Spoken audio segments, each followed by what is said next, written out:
Audio Jungle.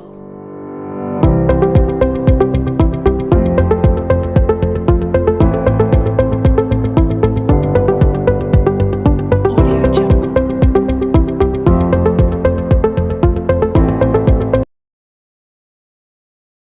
Assalamualaikum warahmatullahi wabarakatuh. Perkenalkan, nama saya Fadilatul Khairat. Saya dari Prodi S1 Farmasi. Pada video kali ini saya akan membahas materi saya yang berjudul bagaimana nilai dan norma konstitusional Undang-Undang Dasar Negara Republik Indonesia tahun 1945 dan konstitusionalis ketentuan perundang-undangan di bawah Undang-Undang Dasar. Pertama, saya akan membahas pengertian dari konstitusi.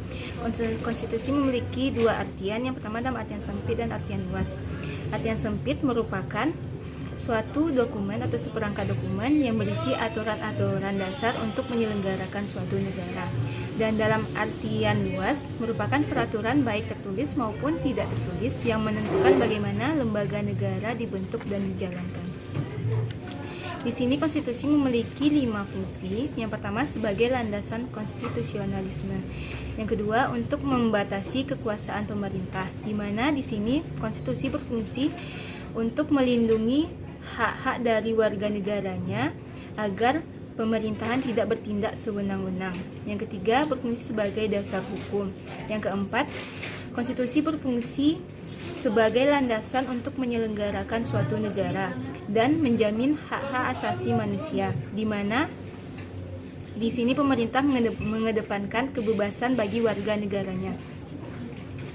Konstitusi juga diperlukan untuk membagi kekuasaan dalam negara. Konstitusi menentukan cara-cara bagaimana pusat-pusat kekuasaan itu bekerja sama dan dapat menyesuaikan diri satu sama lain. Sampai saat ini, perubahan yang dilakukan terhadap Undang-Undang Dasar Negara Republik Indonesia tahun 1945 sudah dilakukan sebanyak 4 kali, yakni pada tahun 1959, pada tahun 2000, 2001, dan 2002. Perubahan ini dimaksudkan guna menyesuaikan dengan tuntutan dan tantangan yang dihadapi saat ini.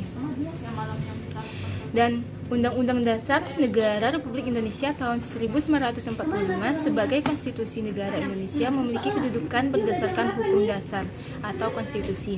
Dengan demikian, konstitusi mempunyai kedudukan sebagai derajat supremasi, yakni konstitusi mempunyai kedudukan tertinggi dalam tertib hukum suatu negara. Cuma segini materi yang bisa saya sampaikan. Terlebih dan kurang saya mohon maaf.